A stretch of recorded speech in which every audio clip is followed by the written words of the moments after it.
साथियों, आज की जो वीडियो है इसके अंतर्गत मैं आपको ये बताने जा रही हूँ। जैसे कि अब आप सभी जानते हैं कि हमारी एग्ज़ाम्स की जो नीति है वो क्लियर हो चुकी है। यानी कि सेकंड ईयर और जो फाइनल है वहाँ पर उन बच्चों को अपना एग्ज़ाम देना पड़ेगा। अब जैसे ग्रेजुएशन में है तो वहाँ पर फर्स्ट ईयर का उनका वो प्रमोट कर दिए जाएंगे, लेकिन जहाँ सेकंड ईयर है और उनका फाइनल है वहाँ पर उनको एग्ज़ाम देने होंगे। अब हम यहाँ पर ये देखते हैं कि बीएड वाले बच्चे जो हैं वो क्या करेंगे। तो बीएड में जो पहली साल है जिनकी, वो तो प्रमोट कर दिए जाएंगे, लेकिन जिनका सेकंड ईयर है और सेकंड ईयर है वही उनका फाइनल ईयर भी है, तो वहाँ पर उनको एग्ज़ाम देने होंगे।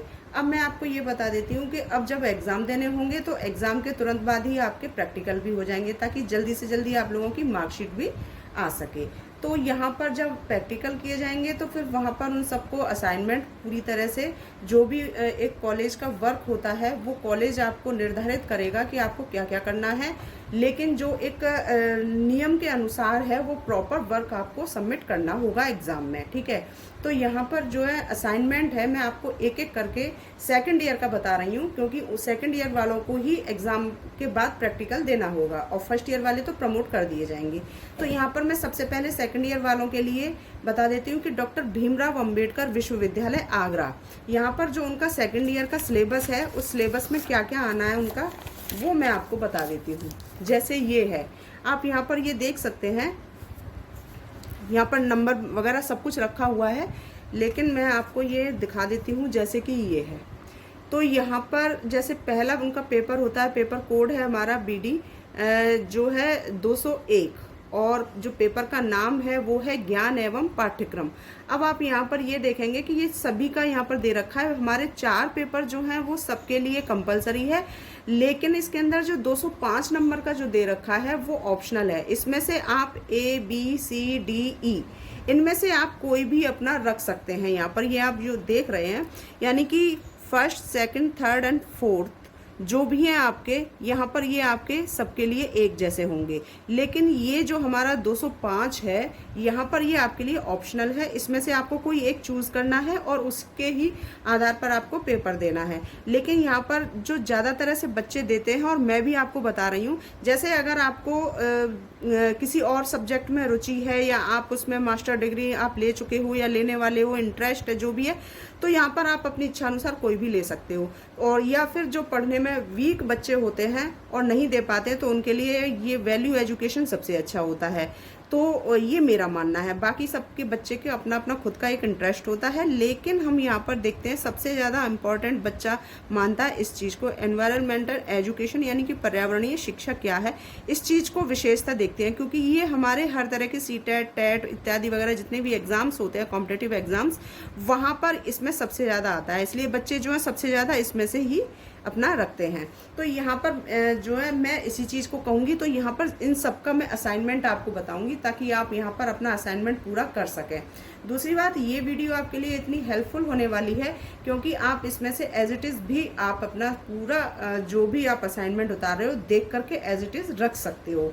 तो और वो भी 5 यूनिट के, यहाँ पर एक ही पेपर के अंदर, यानी कि पहले, दूसरे, तीसरे, चौथे और 5वें, इन सब में 5-5 यूनिट हैं। तो इन सब का जो है एक पेपर में और भी ज़्यादा हैं, लेकिन सब में 5 ही होती हैं, 5 से कम नहीं होती हैं। तो वहाँ पर सभी यूनिट्स को मैंने एक ही असाइनमेंट में रखा हुआ है, जैसे मैं भी आपको यहाँ पर दिखा दूंगी। तो आज सबसे पहले जो हम यहाँ पर ले रहे हैं पेपर फर्स्ट का असाइनमेंट, यहाँ पर नॉलेज एंड करिकुलम, यानी कि ज्ञान एवं पाठ्यक्रम। ठीक है, तो इसका असाइनमेंट ले रहे हैं। तो यहाँ पर आप इसका स्क्रीनशॉट ले सकते हो, आपको सारी डिटेल यहाँ पर आ जाएगी। सेकंड ईयर में किस तरह से मार्क्स आपको दिए जाएंगे, किस तरीके से पेपर होता है, और असाइनमेंट के लिए भी और किसके लिए भी, यानी पेपर के लिए भी कितने कितने अंक इसमें रखे गए हैं, यानी कुल टोटल इसमें प्रैक्टिकल वगैरह सबका रखा गया है। ठीक है, तो बढ़ते हैं अपने आगे के विचारों पर। जैसे ये असाइनमेंट फाइल आपको एक इस तरीके से लेनी है, कोई भी आप अपनी पसंद की एक असाइनमेंट फाइल ले लीजिए, और उसके बाद आपको यहाँ पर कैसे कैसे लिखना है मैं यहाँ पर दिखा देती हूँ। एक एक करके हटा देती हूँ अभी इस फाइल को, और एक एक पेज में आपको दिखा देती हूँ। तो सबसे पहले जो फ्रंट पेज हमारा होना है, वहाँ पर आप डेकोरेट अपने हिसाब से कर सकते हो, उसमें कोई जितना कम ज़्यादा वो आपके ऊपर है, लेकिन हमें तो यहाँ पर जितना भी लिखा है मैं उस चीज़ से आपको अवगत करा रही हूँ। ठीक है। अब यहाँ पर जैसे ये असाइनमेंट ऑफ फर्स्ट पेपर, यहाँ पर आप ये देख रहे हैं असाइनमेंट ऑफ फर्स्ट पेपर, यानी पहले पेपर का ये असाइनमेंट है। और यहाँ पर हमने उसका नाम भी लिख रखा है, नॉलेज एंड करिकुलम, यानी कि ज्ञान एवं पाठ्यचर्या। और इसमें यूनिट है, जिस यूनिट को हमने शो किया है, जितनी यूनिट हमारी इस असाइनमेंट में है, हमने 5 यूनिट में इसमें रखा हुआ है। तो यहाँ पर first, second, third, fourth and fifth 5 unit का हमने इसमें रखा हुआ है। ठीक है। अब इसके बाद हम ये देखते हैं, ये जो हमारा सेकंड पेपर है, इसके ऊपर हमने इसका नाम लिख दिया, यानी कि जो पहली यूनिट है ज्ञान का अर्थ एवं प्रकृति, पहली यूनिट जो हमारी आएगी उसमें हमने यहाँ पर लिखा हुआ है इस तरीके से। अब मैं हटाती जाती हूँ एक एक करके इनको। अब यहाँ पर हमारा पहले पेज का कार्य जो है शुरू होता है। हमने सब पर नंबर डाल रखे हैं इसीलिए, ताकि आप भ्रमित ना हो और सारे पेज जो है वो आपकी समझ में आए कि पहले के बाद दूसरा, दूसरे के बाद तीसरा, किस तरीके, किस पेज का कार्य किस में है और उसके बाद फिर कहाँ पर है। तो यहाँ पर अगर आप इसको मुझसे असाइनमेंट अगर वर्क चाहते हैं तो मुझे आप मेरे व्हाट्सअप नंबर पर जो है कांटेक्ट करें। नंबर आप एक बार नोट कर सकते हैं और मैं लास्ट में भी बता दूंगी। तो नंबर जो है मेरा है 9760529776। तो इस नंबर पर आप मुझे कांटेक्ट कर सकते हैं। यहाँ पर आपको रेडीमेड पूरे जो है असाइनमेंट वर्क मिल जाएगा, या माइक्रो मैक्रो की फाइल भी आपको तैयार मिल जाएगी। तो जो भी वर्क है आपका प्रैक्टिकल से संबंधित, वो सारी फाइल्स आपको यहाँ पर अवेलेबल है। ठीक है। अब यहाँ पर ये जो है आप ये देखिए कि जैसे हमने पूरी थ्योरी इसमें लिखी है, यहाँ पर ज्ञान क्या है तो उसके विषय में पूरी एक इंट्रोडक्शन रखा हुआ है, फिर उसकी यहाँ पर डेफिनेशन दी हुई है। इसके बाद सेकंड पेज का जो हमारा वर्क आता है वो इस तरीके से आता है। यहाँ पर पूरी डेफिनेशन हमने यहाँ पर लिख दी है, और फिर उसके बाद जो हमारी ज्ञान की विशेषताएं हैं, कैरेक्टरिस्टिक्स ऑफ नॉलेज, उसके विषय में जितनी भी विशेषताएं हैं वो सारी विशेषताएं हमने यहाँ पर रखी हैं। पेज नंबर 2 का ये वर्क है। फिर थर्ड पर हम बढ़ते हैं। यहाँ पर थर्ड पर भी जितनी विशेषता रह गई थी वो इस पर आ गई हैं। फिर ज्ञान के उद्देश्य अगर आप देख करके उतारना चाहें तो इसमें से वीडियो को रोकें और वहीं से वहीं अपने पॉइंट टू पॉइंट उतारते चलें। ठीक है। तो यहाँ पर ये आप ज्ञान के उद्देश्य हो गए, यानी ऑब्जेक्टिव्स ऑफ नॉलेज, और उसके बाद जितने भी हैं सारणी के माध्यम से हमने इस चीज़ को, यानी कि एक चार्ट के माध्यम से इस चीज़ को शो किया है। आप ऐसे ही एग्जाम में अगर आपसे पूछा जाता है कोई क्वेश्चन तो आप इसी तरीके से अगर रखोगे आपके मार्क्स बहुत ही अच्छे आने वाले होते हैं। ठीक है। इस चीज़ का विशेषता ध्यान रखना। तो यहाँ पर ये हमने पेज नंबर 3 का पूरा उद्देश्य रख दिए। बढ़ते हैं पेज नंबर 4। तो पेज नंबर 4 पर हम यहाँ पर ये देखते हैं ज्ञान हस्तांतरण एवं निर्माण प्रक्रिया के प्रमुख प्रकार। इसके कौन कौन से प्रकार हैं यहाँ पर, तो ज्ञान के, तो यहाँ पर अनुभव है, स्मृति है, इसको अप्रमा कहा जाता है। अब यहाँ पर ये अनुभव के हमने 2 रूप होते हैं वो भी शो किए हैं, और इनके भी अलग अलग, यानी कि सबका एक चार्ट तैयार किया हुआ है। एक एक करके अगर मैं बताऊंगी तो बहुत ज़्यादा वीडियो लंबी हो जाएगी, जो लगभग 2-2.5 घंटे की बैठ जाएगी, वो हमें चाहिए नहीं। ठीक है। आप वीडियो को रोक करके अपने पॉइंट टू पॉइंट उतार सकते हैं। अब यहाँ पर हम ये देखते हैं, ये हमारा हो गया प्रमुख प्रकार हो गया। अब ज्ञान यानी जानने के विभिन्न कौन कौन से तरीके हैं, उन तरीकों का यहाँ पर विवरण रखा गया है। यानी कि शॉर्ट रूप में हमने वो केवल मुख्य बिंदु यहाँ पर शो किए हैं जो हमारे लिए मुख्यतः हैं, पूरी थ्योरी ना लिख करके। और इसी तरीके से अगर हम एग्जाम में लिखते हैं तो हमारे नंबर भी बहुत ही अच्छे से आ जाते हैं। तो ये पेज नंबर 4 का हो गया। पेज नंबर 5 का हम देखते हैं।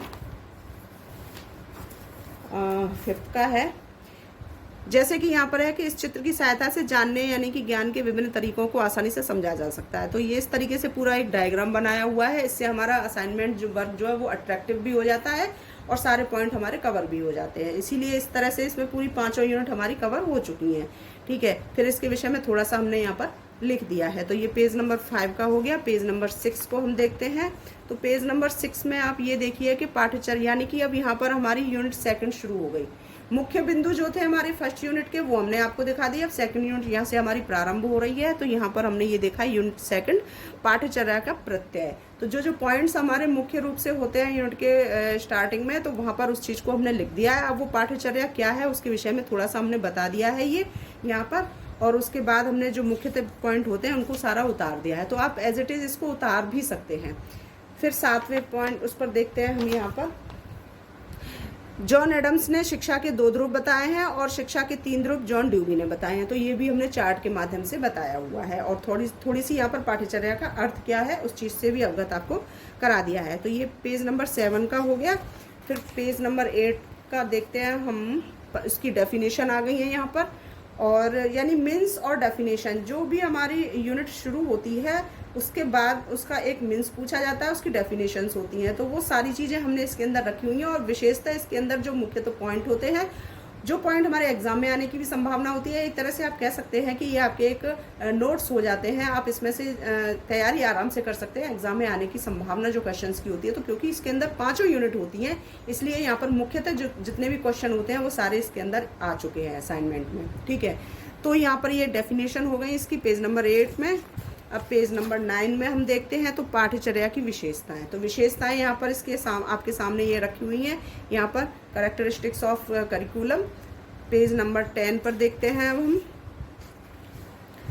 पेज नंबर 10 में पाठ्यचर्या की आवश्यकता एवं महत्व, यहाँ पर ये देखिए पूरा है। और उसके बाद यहाँ पर पाठ्यचर्या को प्रभावित करने वाले कारक कौन कौन से हैं, यानी फैक्टर्स अफेक्टिंग करिकुलम जो भी हैं यहाँ पर, वो यहाँ पर 8 बताए हैं, तो वो यहाँ पर रखे हुए हैं। यानी शॉर्ट में हमने हर बिंदु को रखा हुआ है और आसानी से रखा हुआ है। अगर आपसे थ्योरी पूछी जाती है तो इन्हीं पॉइंट्स के आराम से आप थ्योरी भी बना सकते हैं। तो ये 10 का हो गया। 11 का देखते हैं हम, यानी 10 में हमारे हो गए 2 यूनिट कंप्लीट। अब 11 पेज पर हमारा यूनिट जो आ रही है वो आ रही है 3rd। ठीक है, 2 यूनिट हमने कंप्लीट कर ली बहुत ही शॉर्ट रूप से। इसी तरीके से ज्ञान के प्रसारण हेतु संगठनात्मक वातावरण, यानी कि ये हमारी 3rd यूनिट जो है उसका ये मुख्य बिंदु है। तो इसके अंदर विद्यालय एक संगठन के रूप में उससे हमने परिचित कराया, उसकी डेफिनेशन यहाँ पर आप सामने आ गई आपके। और 12th में देखते हैं हम, 12th में पूरी डेफिनेशन यहाँ तक हो गई है। अब इसके बाद विद्यालय प्रबंधन एवं प्रशासन की प्रक्रिया क्या है, तो उस चीज़ को हमने यहाँ पर बिंदुओं में रखा हुआ है, वो आपके सामने है। ये 12 का हो गया। अब 13 को हम देखते हैं तो यहाँ पर पाठ्य सहगामी क्रियाओं के संगठन के सिद्धांत क्या हैं, तो उन सिद्धांतों को यहाँ पर रखा हुआ है ये पूरा। ठीक है, फिर है भाषा का स्थान। यहाँ पर हम देखते हैं प्लेस ऑफ लैंग्वेज के अंतर्गत, तो ये पूरा क्या स्थान है वो चीज़ यहाँ पर डिटेल में दी हुई है, थोड़ी बहुत जितनी देनी होती है। उसके बाद फिर हम यहाँ पर ये देखते हैं 14 पर। तो 14 में एक डायग्राम है, यहाँ पर आसानी से इससे समझ में आ जाता है कि विद्यालय में एक सकारात्मक माहौल के कारण कौन कौन से होते हैं। तो वो सारे डायग्राम के जरिए, इस तरीके से डायग्राम अगर हम एग्जाम में भी तैयार करते हैं तो हमारे नंबर बहुत ही अच्छे आ जाते हैं। तो इस चीज़ का आप ध्यान रखिएगा। तो यहाँ पर फिर है विभिन्न विद्यालयों में विभिन्न प्रकार के विद्यालयी वातावरण पाया जाता है, जैसे वो ये इस तरीके से यहाँ पर आप देख सकते हैं इसको। पेज नंबर 15 का है, ये देखिए, ये है विद्यालय समुदाय के विभिन्न कर्मचारियों के मध्य जो संबंध होते हैं, तो वो सारी चीज़ें यहाँ पर दे रखी हैं। यानी कि इसके अंदर एक विद्यालय में सकारात्मक वातावरण स्थापित करने के लिए एक विद्यालय कुछ विशेष क्षेत्रों पर ध्यान केंद्रित करता है, जिससे विद्यालय में एक स्वस्थ व सौहार्दपूर्ण संबंधों के साथ मधुर वातावरण निर्मित किया जा सके। ठीक है, सम्मान भी है, देखभाल भी है, समावेशन भी है, सुरक्षा भी है। अब ये किस तरीके से है यहाँ पर कि सुरक्षित विद्यार्थी एवं विद्यालय आगमन पर स्वागत करना, तो ये सारी चीज़ें यहाँ पर दे रखी हैं। और पेज नंबर हम देखते हैं 16, ये इस तरीके से 16 पर अब हमारी यूनिट 4th शुरू हो चुकी है। तो देखिए कितनी जल्दी हमारी सारी यूनिट्स कवर होती जा रही हैं। हमने बहुत ही शॉर्ट रूप से सारे पॉइंट्स भी ले लिए हैं, जो मुख्य पॉइंट होते हैं, और सारी यूनिट्स को भी हमने कंप्लीट कर लिया है, कवर कर लिया है। और उसके बाद हमारा इस तरीके से धीरे धीरे करके सारा असाइनमेंट भी बहुत ही आसानी से तैयार हो जाता है। फिर देखते हैं यूनिट 4th में पाठ्यचर्या का आधुनिक प्रत्यय। तो यहाँ पर हम देखते हैं कि पाठ्यचर्या का ढांचा क्या है। फिर उसके बाद पूरा पाठ्यचर्या को यहाँ पर देखा है 2005 से, उसमें जो भी परिवर्तन हुआ है। फिर 16 के बाद 17 का आता है यहाँ पर। तो 17 पर हम देखते हैं वो किस तरीके से ढांचा तैयार किया था 2005 से, तो प्राथमिक स्तर पर, उच्च प्राथमिक स्तर पर, माध्यमिक स्तर पर। तो यहाँ पूरी डिटेल इसके अंदर दे रखी होती है। ठीक है, इस तरीके से आप देख लीजिए। और उसके बाद 18 पर हम देखते हैं, तो फिर यहाँ पर ये हमारे पूरा एक विवरण दे रखा है इसमें, लेकिन कितने शॉर्ट रूप से दे रखा है ये भी आप देख रहे हैं। फिर यहाँ पर 19 पर आप देख सकते हैं, यहाँ पर राष्ट्रीय पाठ्यचर्या की रूपरेखा 2005 की प्रमुख जो समस्याएं रही थी वो कौन कौन सी थी, तो वो यहाँ पर आपके सामने आ चुकी हैं। इस तरीके से वो समस्याएं थी, उन समस्याओं को भी हमने यहाँ पर शो कर दिया है। पेज नंबर 20, तो 20 पर हम देखते हैं ये इस तरीके से कि 20 में हमारी यहाँ पर पूरी समस्याएं तो ये हो ही चुकी हैं। विद्यालय पाठ्यचर्या के निर्माण में राज्य, स्थानीय निकाय एवं गैर सरकारी संगठन की भूमिका जो भी रहती है उस चीज़ से यहाँ पर अवगत कराया गया है। तो ये 20 पेज नंबर पर है। ठीक है। फिर इसके बाद देखते हैं 21 पर। 21 पर जो हम देखते हैं यहाँ पर ये सारी चीज़ें आपके सामने आ गई हैं डिटेल में, एक एक करके जो मुख्यतः पॉइंट थे वो सारे यहाँ पर आपके सामने आ चुके हैं, आप देख करके उतार सकते हैं। फिर देखते हैं 22 पर हमारी यूनिट शुरू हो जाती है 5th, और ये लास्ट यूनिट है इसके असाइनमेंट की। तो यहाँ पर ये देखिए कि ज्ञान के निर्माण हेतु शिक्षक एवं प्रधानाचार्य की जो भूमिका रहती है उस चीज़ को यहाँ पर बताया कि नेतृत्व का अर्थ क्या है, क्योंकि एक प्रधानाचार्य जो है वो नेतृत्व करता है पूरे विद्यालय का, और उसके अंतर्गत जो अधीन होते हैं वो शिक्षक गण होते हैं। तो उन सब की जो भूमिका होती है उस चीज़ को यहाँ पर अवगत कराया गया है। तो उसका थोड़ा सा इंट्रोडक्शन दे रखा है और उसकी जो डेफिनेशन होती है वो यहाँ पर दे रखी हैं। और फिर 23 पर हम देखते हैं तो ये आता है शिक्षकों में नेतृत्व के गुणों का विकास कैसे हो सकता है। तो उस विकास को हमने यहाँ पर शो किया हुआ है। ठीक है, पेज नंबर 24 पर अब देखते हैं। तो यहाँ पर ये एक डायग्राम है आपके सामने, इसके माध्यम से आसानी से समझ में आ जाएगा। फिर देखते हैं कि यहाँ पर एक शिक्षक के नेतृत्व संबंधी भूमिकाओं को 5 श्रेणियों में विभाजित किया जा सकता है। वो कौन सी 5 श्रेणियाँ हैं वो आपके सामने यहाँ पर सामने हैं। ठीक है, इसको आप एज इट इज़ उतार सकते हो। पेज नंबर 25 पर अब हम देखते हैं। तो यहाँ पर हाँ देखिए आप, छात्रों में नेतृत्व के गुणों का विकास, वो अब तक आपने देखा था शिक्षक में नेतृत्व के गुणों का विकास। अब आप यहाँ पर देखिए छात्रों में नेतृत्व के गुणों का विकास वो कौन कौन सा हो सकता है। तो वो इस तरीके से है, ये आप देखिए पूरे यहाँ पर पॉइंट्स आपके सामने यहाँ पर दे रखे हैं। ये छात्रों के आधार से हो गए। अब हम 26 पर देखते हैं। तो ये एक सारणी यहाँ पर तैयार की गई है, पूरी सारणी यहाँ पर दे रखी है। जो लर्निंग एक्टिविटीज़ होती हैं, यानी कि अधिगम वातावरण के जो प्रमुख घटक होते हैं उन सभी घटकों को यहाँ पर रखा गया है। तो उससे जो वातावरण होता है पूरा, किस तरीके से हम माहौल को तैयार कर सकते हैं, ये पूरे घटक यहाँ पर रखे गए हैं। तो ये हो गया हमारा 26 का पूरा एक चार्ट। ठीक है, ये जानकारी हो गई। अब देखते हैं 27 पर। 27 पर हम देखते हैं यहाँ पर, और ये हमारा लास्ट है पेज है। 27 पर शिक्षक जवाबदेही। ये तो क्वेश्चन हमारा एग्जाम में बहुत अच्छे से आता है और काफ़ी समय से आता है, और इस ऑब्जेक्टिव भी इससे संबंधित पूछ लिए जाते हैं। जो भी आप कॉम्पिटिटिव एग्जाम देते हैं वहाँ पर भी इस चीज़ को पूछ लिया जाता है। तो ये मुख्य हमारा पॉइंट है। शिक्षक जवाबदेही के विषय में मैंने पहले भी एक वीडियो बनाई थी, तो आप प्लेलिस्ट में जाकर के वहाँ पर आप देख सकते हैं। उसके बाद यहाँ जवाबदेही के प्रकार कौन कौन से होते हैं वो चीज़ यहाँ पर आ गई है। बढ़ते हैं 28 के विषय में। हाँ 28 यहाँ, यानी कि ये लास्ट था। तो इस तरीके से ये आपने देखा कि जितने भी हमारी यूनिट्स थी वो सारी हमारी इसी वीडियो के अंदर आ गई, यानी कि एक असाइनमेंट के अंदर आ गई।